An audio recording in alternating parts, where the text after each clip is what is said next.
Nice, simple sewing project this time. No patterns, no historical doodads, no trying to learn new techniques. This one is really for the beginners. Everybody else can play along too, I don't mind, but this one really is aimed at those people just starting on their sewing journey, need a bit of a confidence boost, want something they can use. So we're going to make a couple of blankets.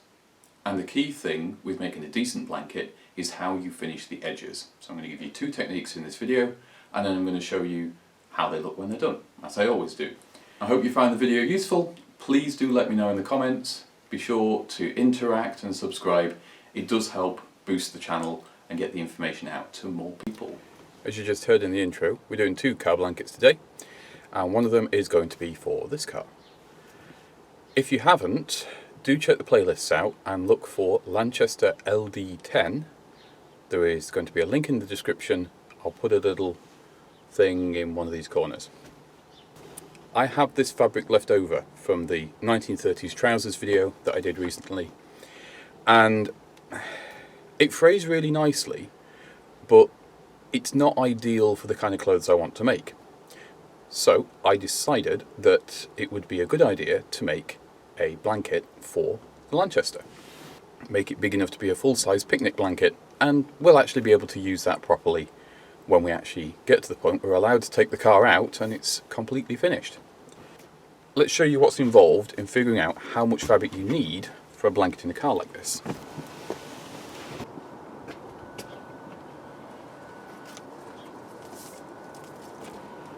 Right, I've got my materials, which are quite simple for this bit.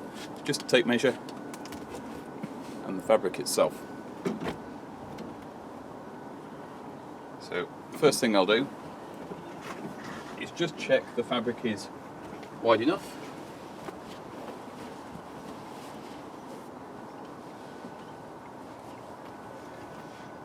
Which, as you can see, it is. So I know I've got enough width of the fabric.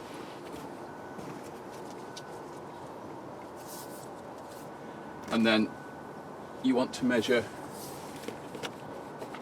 from your widest point, which is 47 inches. You want to measure from this part of the seat here, where the base joins the back, and you go all the way up the top and over the back a little bit.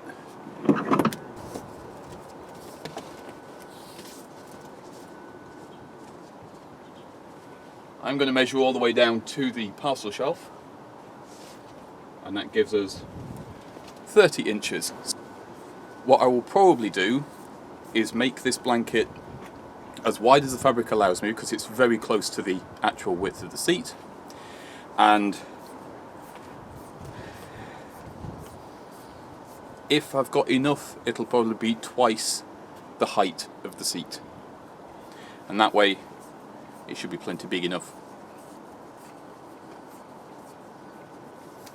I'm going to finish both of these blankets in a different way, because the two fabrics I'm using are very different. And this one will be a bit more traditional.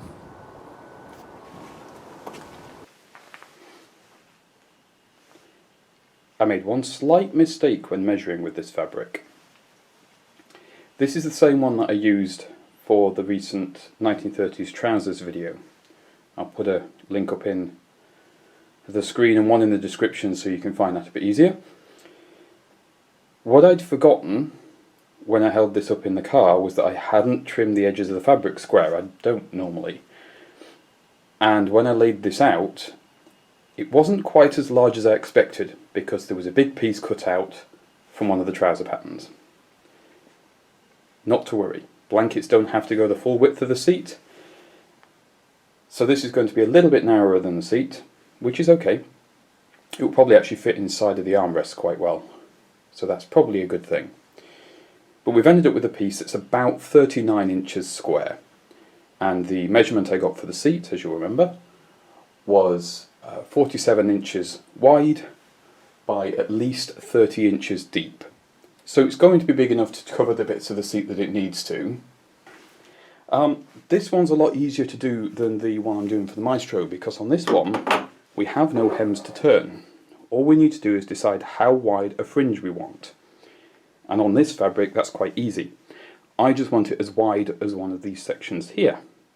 So I'm going to sew along this black line, and then I'm just going to fray it. I'm just going to pull all the loose threads out. The line of stitching will stop the fabric from fraying any further, but it will give us a nice fringed edge for the whole blanket. This is very simple. You just need to set your machine to a straight stitch, and because this has got this check pattern, I've got a nice straight line to follow, so I don't need to worry about the machine wandering off.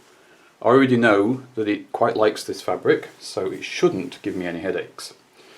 What I'm going to do is, where this black line is here, I'm going to sew on each side of it. So there'll be 2 rows of stitches, and I'm going to do that for each side of the blanket, as will be.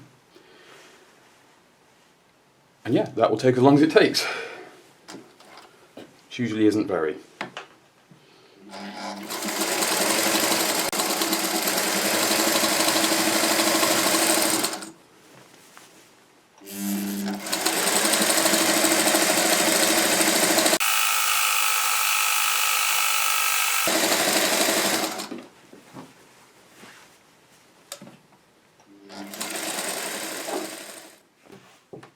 Well, that got the sewing machine motor a little bit warm.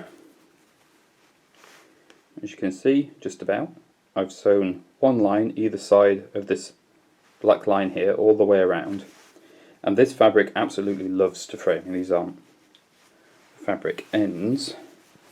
All we need to do now is you find an edge. You watch, this is where it doesn't actually fray properly.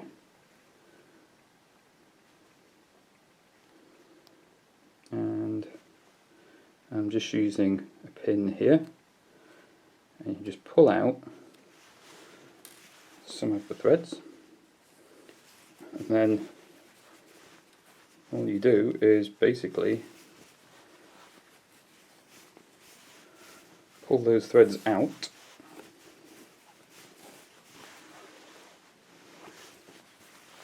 and that's how you get your fringed edge. So I'm going to go around the whole thing.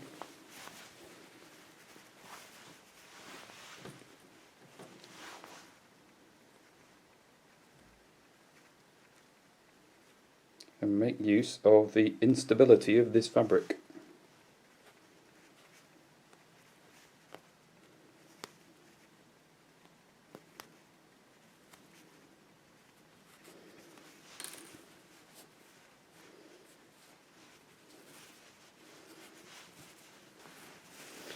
You don't have to go all the way to the stitch line, just close.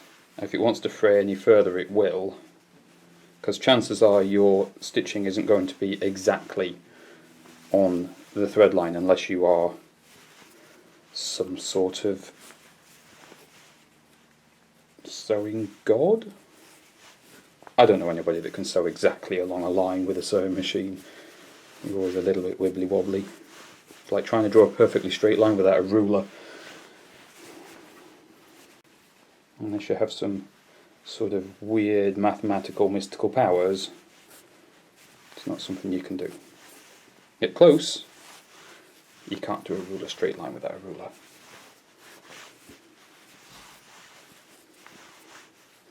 Right, this is going to take a while. It's a bit fiddly, so I'll bring you back when I've got all the edges done. Here we go. One frayed edge. And it's as easy as that. The 2 lines of stitching just mean that this isn't going to come unravelled any further. Worst case, it'll reach the first line, but it won't be able to unravel beyond that very easily to get to the second line, and it just gives that edge a stability. And this is all that was unpicked. I did try to record it, but it was very difficult to do. It didn't really look very good on camera. So you'll have to enjoy having a go yourself. Now, if you want to do a fringe edge like this on anything, as long as you've got that line of stitching in place, you can do this with anything you like. It does work better on a looser weave, as this fabric is. And the looser the weave it is, the easier it is to unravel. You can do it on very tight woven fabrics, very fine fabrics, and if you're using things like a silk organza, it can look very attractive because you get this very sort of shimmery, soft, fine fringe. The only issue tends to be the finer the fringe and the finer the fabric, the harder it is to keep it looking nice when you wash it.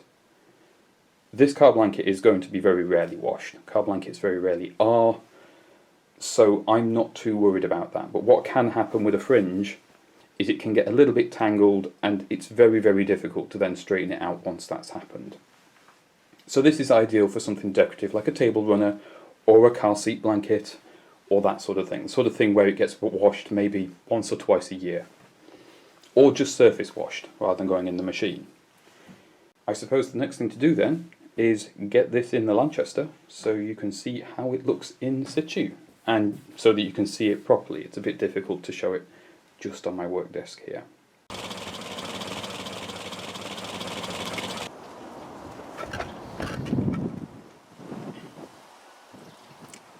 For the Maestro, it's going to be a slightly different approach. We've got a different tartan fabric, and I didn't buy as much of this as I've got for the Lanchester. That's because for this one I didn't want a full blanket, I just wanted a seat cover type. So this I've already measured, and this one specifically, all I want is for it to cover up this top section here and run down as far as it can. So as with the Lanchester, you measure across the widest point of the seat and then the tallest part of the seat, or as much as you want to cover. You might only want to cover the top bit. So let's do that first.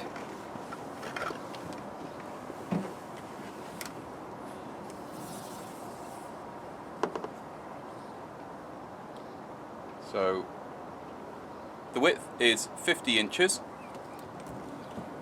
and for the height we want to go behind where the parcel shelf is, because that will help hold this fabric in place.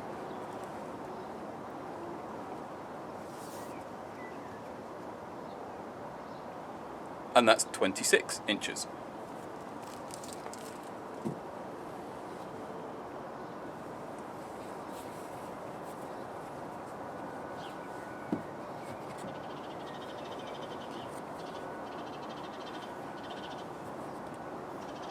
And the fabric I'm using doesn't come all the way to the bottom, and this means I can get to the seat belts, and it's slightly wider because that's just what width the fabric is. I will be finishing this one in a slightly different way to the one in the Lanchester. This fabric is, I think it's a nylon. It's certainly a synthetic, and it's what's called a boucle. And that gives you this sort of strange texture. It's like the threads are twisted and then woven, so you get this very loopy texture on it. You see that on some jackets sometimes, and occasionally on furniture.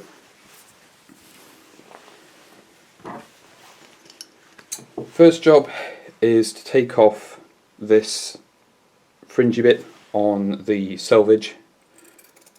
Now the selvage is the edge that's held into the loom when the fabric is woven. You don't always have to remove this, but because it's going to make this seem bulky and doesn't really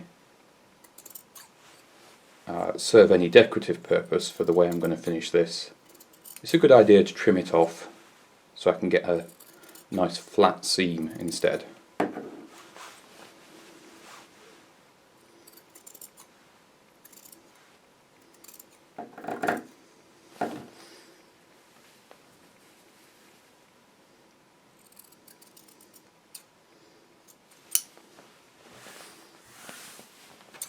And just do that on both sides. Sometimes you can keep this edge and it actually helps make things decorative. All depends what you're actually making.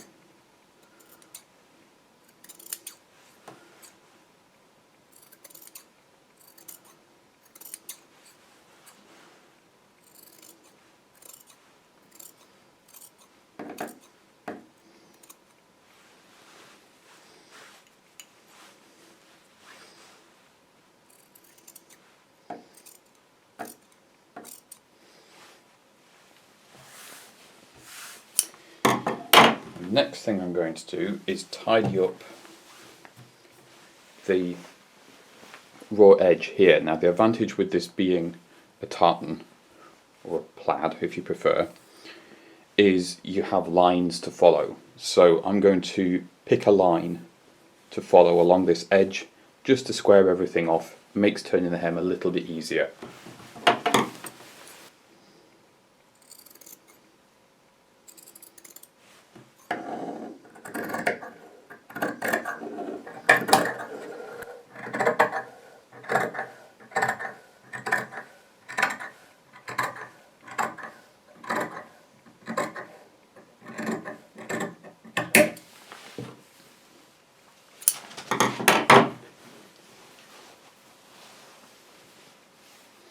Once you've trimmed that edge, this is the front of the fabric and this is the back. And having said that, if this is the side you wanted facing out for whatever project you were doing, you can do that, that's okay. But this is more deliberately the front of the fabric.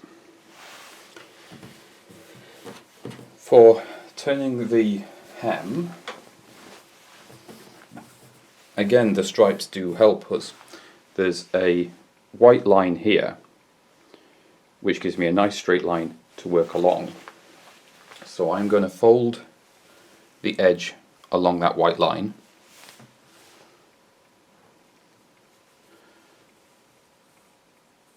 I'm going to just go all the way along.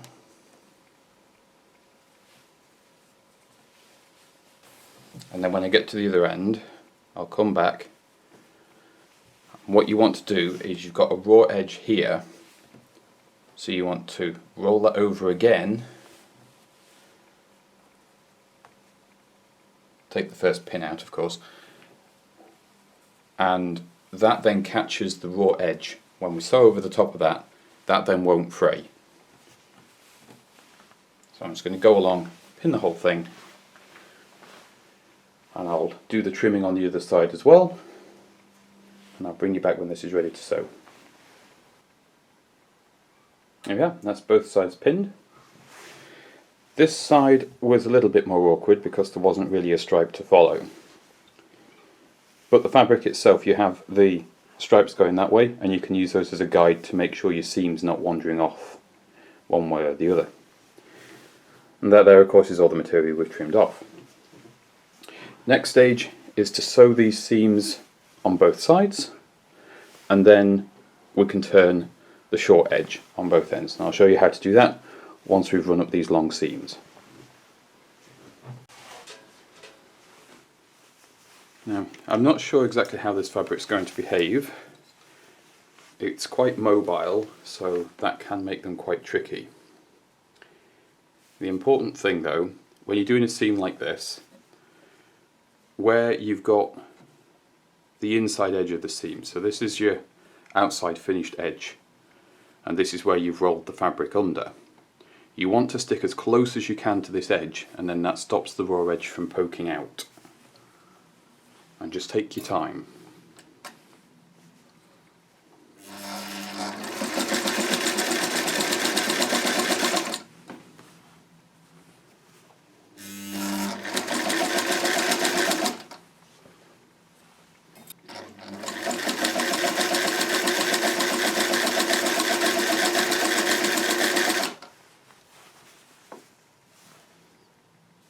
Seems to be going okay so far.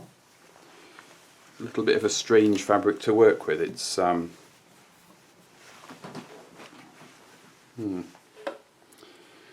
wouldn't be my first choice.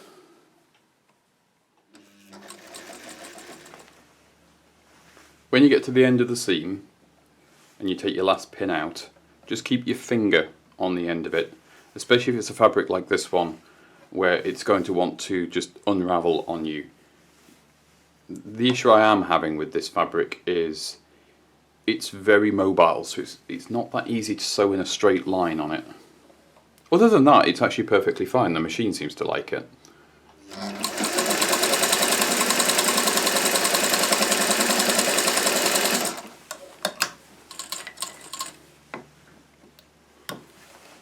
And there we go.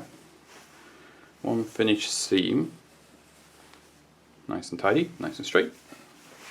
So I'll run the other side up and then we will come back and I'll show you how we do the short seam.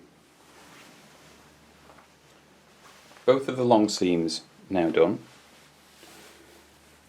nice and smart. And one nice thing about this particular fabric and this pattern is when you've done the seam, you can't see it just disappears. First thing we need to do is clip these corners. This fabric is quite bouncy, I think that's probably the best way to describe it, which means the seams, now admittedly nothing's pressed yet, but it means that the seams end up being quite bulky. So when you've got a bulky fabric like this, and a lot of wools that you make blankets out of are quite bulky, you need to take a little bit off the corner.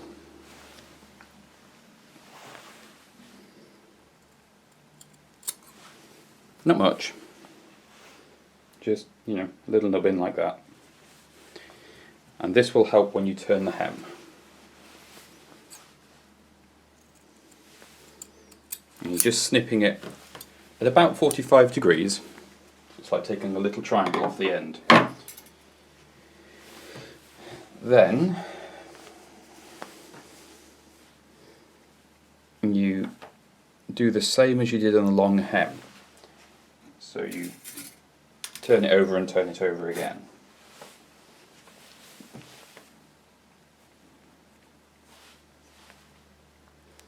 I'm doing quite a narrow hem on this, and when you turn it over, that little corner that you chopped off then folds in on this edge. It's a bit like wrapping a parcel in a way.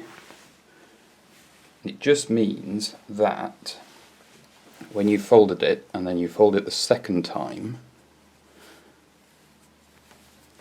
it just lays a lot flatter on this corner. It's a little bit awkward to sew sometimes, and I probably will have to with my machine, because of the difference in the height or the thickness of the amount of material.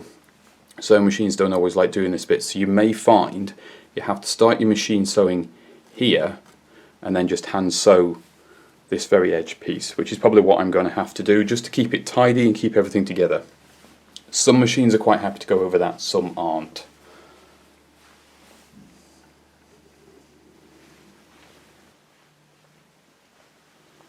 There we go. That is all turned and ready to go.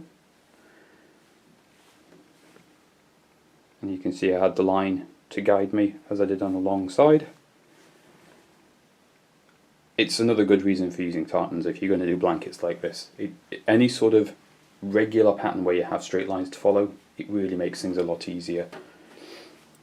I'm going to do these on the sewing machine and I will bring you back when I've got both of the short ends done and we're ready for hand finishing and pressing.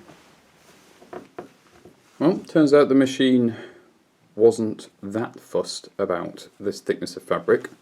All I had to do was go from this side and work back after I'd done the main seam, and it did go over here, but your hand finishing, you just want to be able to secure the end because you don't want this to unravel. This is the most likely part to fray and come apart. So I'm going to hand sew just this edge here and then catch it down to the seam here, and that will just protect that corner. I'll do that on all four corners. On the back, as you can see, it's a very tidy finish. And on the front,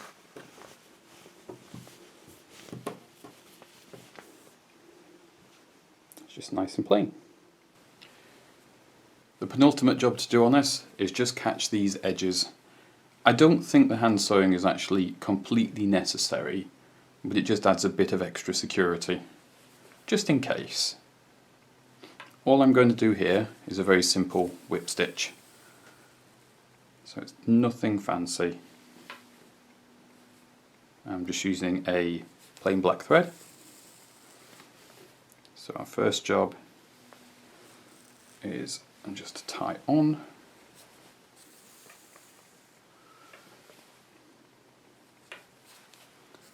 Not making particularly fine or beautiful stitches, it's not really needed. All I'm interested in is catching this corner to make sure all the raw edges are completely encapsulated and they're not going to cause me any problems later on. So about a dozen hand stitches there. Then we tie off by going back through the loop and then bury the threads. So just go back through your corner. I'll try. Yes, I know, thimbles.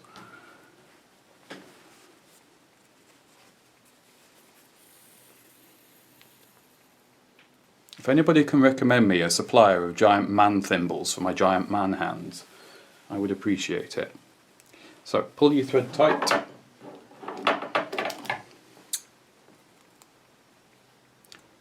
Trim off the end, and then it disappears inside there, and that keeps everything nice and secure. You can see as well, if you compare these two corners, the one I've hand sewn is flatter. This is the machine sewn one, this is the hand sewn one, and it just flattens everything out a little bit. I'm not sure how well that shows up on camera actually now I've said that. That'll just help it lay a bit flatter on the seat and just look a little bit tidier.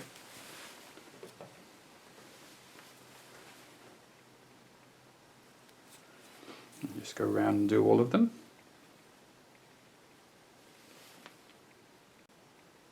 So while I do this, I did want to say hello to the new viewers.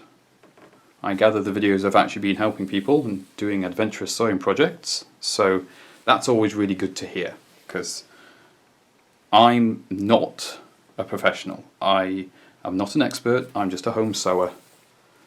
I've just been doing it for a long time, so there's a few things I've learned along the way, and I'm wanting to pass that knowledge on. I'm still learning myself, there's still things I don't know how to do, obviously. Sewing is an enormous skill set. It's the amount of things that you need to learn and the levels you can be from just hastily repairing a piece of clothing to see you through the day, all the way up to, you know, haute couture and even the arts where people make like paintings effectively out of thread. It's astonishing what people can do with fabrics and materials.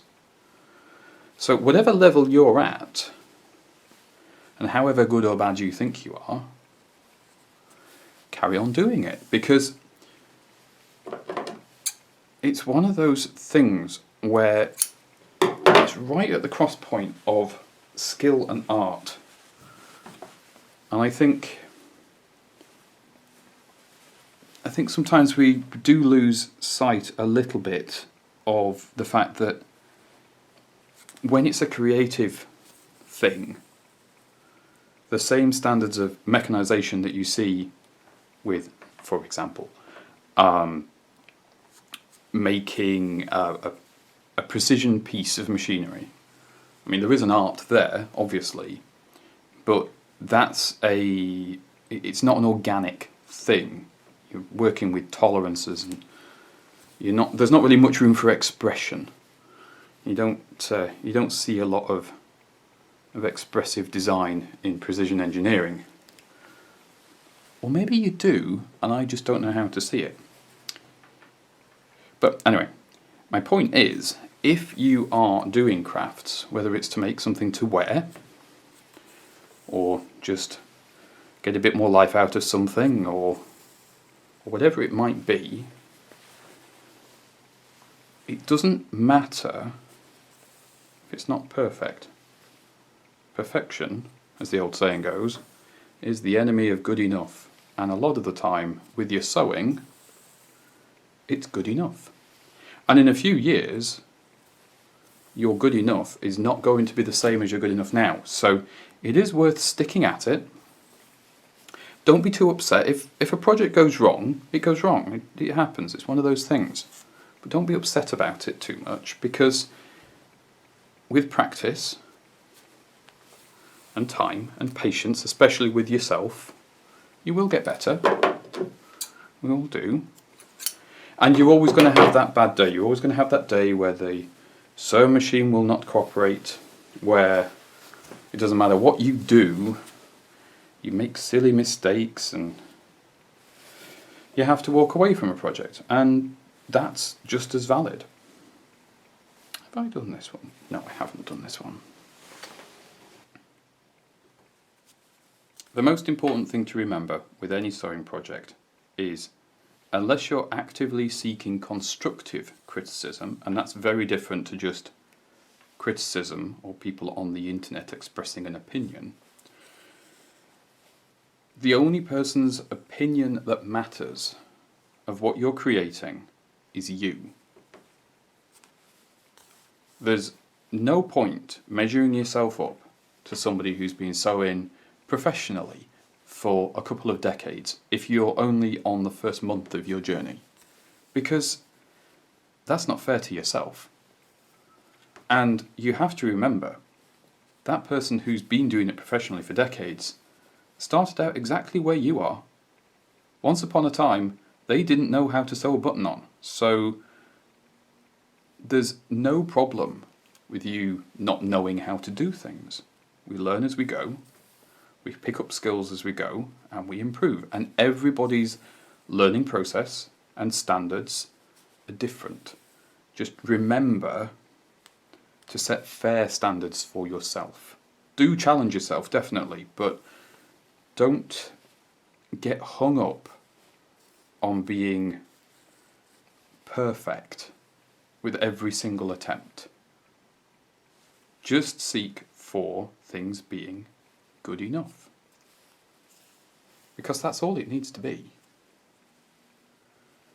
And eventually you will get there.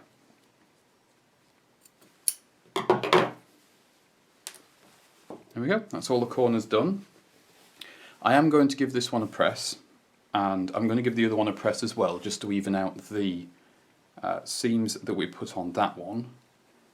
And I will bring you back when we have these in the car.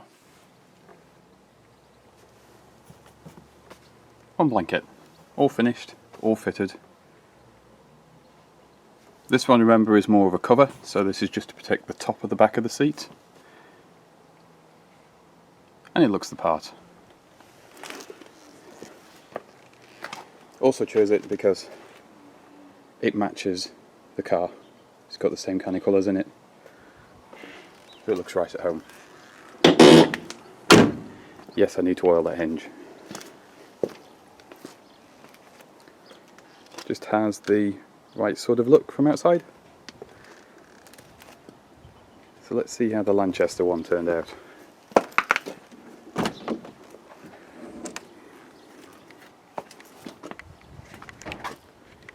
Now, as I mentioned on the construction video, it did end up a little shorter than I'd hoped. But that doesn't really matter when it's in the car. It looks the part. I had to fold it in half. So you have the two layers there. Just to make sure that it fit neatly. If you have it not folded, it just goes onto the base a little bit too much. So I'm happy with how that looks in there. As with the Maestro, it really looks the part. I think this one's slightly better. It suits the car, and it's just the right size to use as a picnic blanket. So it should actually be a practical thing as well.